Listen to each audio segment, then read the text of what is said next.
The next item is boundary bunds and contour bunds in the rain-fed lands. This diagram shows the boundaries of various lands in the rain-fed areas. For example, this is survey number 27 and this is survey number 23. That some arbitrary numbers are given here to illustrate the issue of boundary bunds and contour bunds. Now, in these areas, the contours are something like this, as shown in dotted red line. That means any ground along this line is of the same level. The ground level along this line in all these fields is at the same level. And if contour bund has got to be constructed for this land, it has to be done in this manner along the contour. And when it is done along the contour, it divides the field into two parts. Usually the farmers don't agree for such subdivision of their lands because that would interfere in their agricultural operations, and also they feel that it is occupying most of their land useful for crops. Usually the farmers in the whole country were resisting against such contour bunds during the past several decades, and therefore in actual practice they were executing bunds along the boundary in this manner. While executing the bunds along the boundary, in some places they have called them as contour bunds, even though it is not according to contour and it is executed along a topographic boundary of the field. Still it went under the nomenclature of contour bund, and the design norms of bund sections were adopted in this manner from here to this point. In the earlier instances, they used to construct a contour bund as shown in the dotted line, like this, of the same uniform height all the places. The height is uniform. Here also the same height as that of here, and that height used to be about 0.5 meters. So the top of the bund used to be something like this, and when it is done like this, water gets collected here, and during heavy rains it causes a breach. It used to get breached here at the center, and these breaches in turn will cause further breaches down below in the other fields. So the contour bunds constructed along the boundary were not serving the purpose of soil moisture conservation, and it resulted in damages. Now when the farmers don't agree for the contour bund to be executed in their field, dividing this into two bits, the only choice available is to build it along the boundary, though it may not be to the contour. And when it has got to be done along the boundary, we have to adopt what is called boundary bund technology and not contour bund technology. Now what is that boundary bund technology? That is nothing but constructing a bund as shown here in thick line, which will have a greater depth at the lower point and a lesser depth at the higher point, and we don't have the bund at all at the ends. For example, in the plan, the bund starts from here, and there is no need for a bund for this length because already high up, and there is no need for the bund for this length. It can be limited to a shorter distance like this, and it is wider here, bund section is wider here because the depth is more. For example, depth here is 0.8 meter, whereas depth here is 0.2 meter. And it varies in depths, but it is horizontal at one level for the entire reach of the bund. The top is horizontal. The top is not sloping as shown in the dotted line here. The top is horizontal at the same level throughout. And when the depth of water stored here at the center is considerable than at the ends, the bund has got to be of sufficient height to withstand the water pressure, and therefore it is having a greater height with a greater base width. Now let us see the sections at these points AA, BB and CC. Now this is the section at one end and section AA. Here the depth is 0.3 meter and the side slope is 1:1. Top width is 0.5 meter, and when we give side slope of 1:1, the bottom width works out to 1.1 meter. And at some other place it is 0.5 meters depth, and it is having 1:1 side slope with 0.5 meter top width, and with this side slope the bottom width works out to 1.5 meter. And the third section, let us see the maximum section, is having 0.8 meter depth, that is at the center, and it is having a bottom width of 2.1 meter and top width of 0.5 meter and side slope of 1:1, and this section would be at the bottommost level along the boundary. Now let us see the cross section areas. The first one with 0.3 meter depth has got a cross section area of 0.24 square meters. And the second one is usually adopted in the contour bund with a 0.5 meter depth, which works out to half square meter. This is the section usually used for contour bund.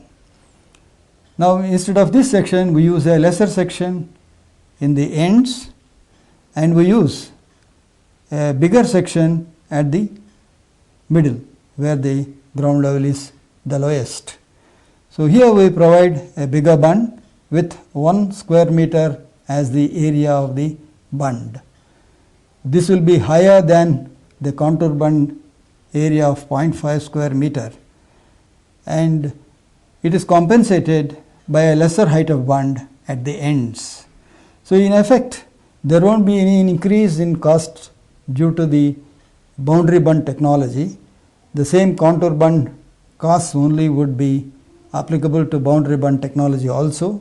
But the point here is we have a much lesser section at the ends and a bigger section at the middle. The advantage in having like this is that when water is collected here, the bund is having sufficient section and it will be stable under the water collected conditions here. It won't get breached. But still there would be a possibility of very heavy rainfall when it occurs. There would be greater storage and there should be a facility for the water to spill out. At the end of the bund, we provide a small paved bywash, rough stone paved surplus arrangement at the end. It can be provided here or it can be provided here depending upon how the natural wagu or natural drainage pattern is there at the field. So the choice is left to the farmer either to have here or to have here. If supposing the drainage course is somewhere like this, with a short distance it can join here. If suppose the drainage course or wagu is somewhere here or a small drain is somewhere here, it can join that drain. So this is the arrangement if the contours are like this, which indicates in the boundary there will be a very low ground level at the center and a high ground level at the end. Let us now examine another type of terrain where the contours are something like this, shown in dotted red line. This is a higher contour, a lower, and a further lower contour, which means the ground is sloping like this. And if a contour bund has got to be constructed in this field with these boundaries, the normal practice or the textbook practice is to construct a bund along the contour like this. If a bund is constructed like this, it would be divided into 2 bits, and the farmers do not agree generally. As already said, their agricultural operations would get hindered and they feel inconvenienced by any such bund going right through in their fields. They also have a feeling that they lose the land considerably if it is done like this.